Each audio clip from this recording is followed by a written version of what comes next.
Hey there, everyone. Welcome back to Impact Online. And we've been looking at curveballs over the past couple months. And today's our last lesson from the Old Testament. We'll do four more from the New Testament, but it's our last one looking at the Old Testament characters. I want you to think about if you have ever moved before. Maybe when you were a kid, your parents told you had to move, so you didn't have much say in it. And maybe it wasn't just from one house to another in town. You had to move from one place to another, and you had to learn a whole bunch of things starting over again. Well, today we're looking at this guy named Daniel, and a lot of people know some things about Daniel. But what you need to know is that he actually was forced to move from his hometown. When he was young, Judah was taken over by Babylon, and they were actually kind of ransacked in three different stages. Had captives come out at three different times, and the first was kind of the highest of the elite, and those that they looked at and thought they could train to be in positions of pretty high service for them. The second group of people that were pulled out were some of their officials and noblemen. And then the third was kind of the rest of the whole bunch, except for just a few people that they left behind after they had kind of ransacked the city and knocked a lot of it down and things like that. Well, Daniel was part of that first group that was taken, and he was probably a young teenager when this happened. So he was taken from his hometown of Judah to Babylon. And, maybe he saw kind of the writing on the wall, so to speak, but it was still a curveball. It's still something that happens that maybe he didn't choose. But when he's taken to Babylon, he's also put into training.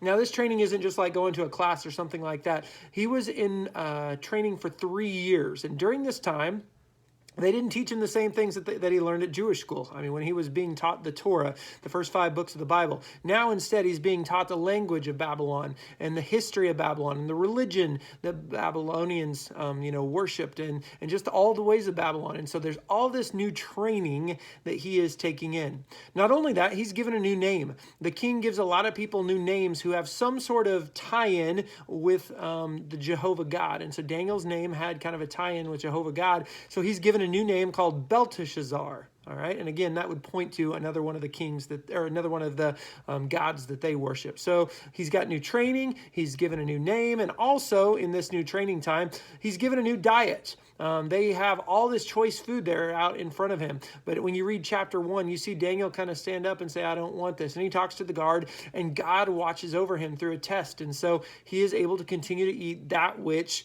Jews were supposed to eat at that time. And so here you have Daniel, even in another curveball being thrown at him, he continues to follow God. In fact, one of the things that is amazing about Daniel that a lot of people don't know is that he was faithful to God for years and years and years. And not just to God, but also to the authority that was over him. In fact, when we read at the very beginning of Daniel, he's just a teenager, but by the 6th chapter, he's in his 80s. All right, so that's a lot that happens in his lifetime that we don't have recorded, and yet he is faithful. And I told you, faithful to kings. We know that there are at least 4 kings that he is a servant to, and not a lowly servant, but a decently high up servant. In fact, we even read that one of them makes him his chief of the officials.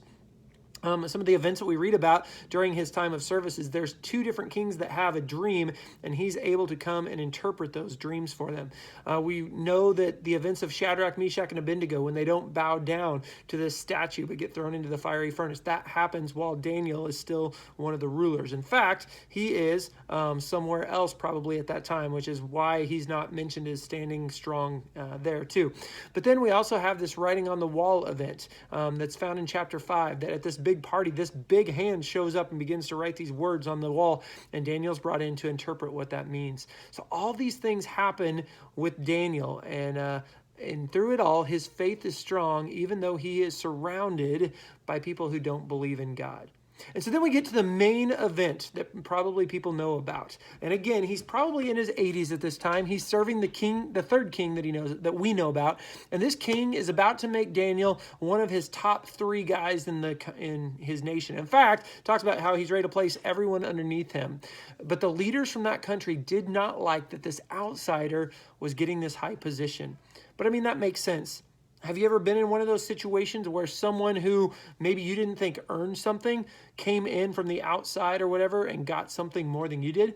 Maybe that was popularity, or maybe that was a role at work. Maybe that was more playing time in a sport, or more money, or more respect, or whatever it was. And you're just like, this just doesn't seem fair. Well, that's what's going on with these leaders, except we hopefully don't respond the same way they did. They decide that we're going to do something to try to take him out. And so they start working on a plan, but Daniel's life was such that it was filled with such integrity that there were no charges that could be brought against him. Like nothing. And they realized that the only way that we can trap him is if we make some sort of law or rule that goes against his belief in his God. And so they figure out this plan and they carry it out to perfection. They go to the king and they say, hey, king, what do you think about this law that for 30 days no one can pray to any god or any king except you? Well, he loves this idea. And so they put it into practice. And then these guys immediately, they go off to watch Daniel. And so Daniel is thrown this curveball. But what you need to know is that a lot of us jump to the end of the story, when we start hearing this, because we know the outcome.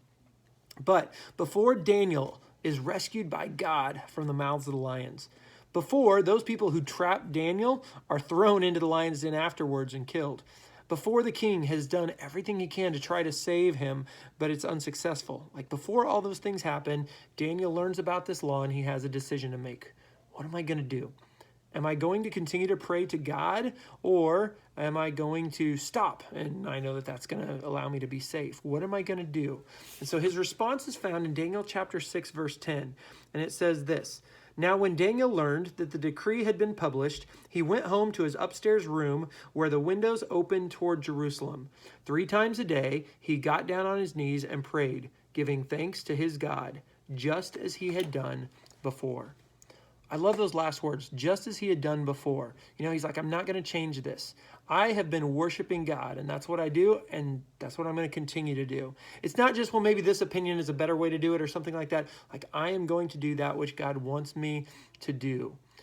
The thing is, you and I, we again know how it ends, but he didn't know. That could have meant death for him.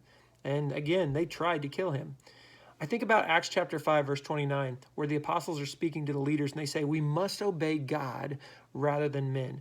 There's a lot of times in society where things can come together. I can serve God, but maybe not do it in the way that, you're wanting me to, but I can still be effective at serving him. Some people have kind of taken that out of context. Well, we got to meet together. Like even back 2 months ago, the government can't tell us this. That's not a contradiction. Like we can still worship God. But this is a moment that Daniel's saying, you're telling me not to worship God? That is a contradiction to what he's saying. And in those moments, we must choose to obey God rather than men.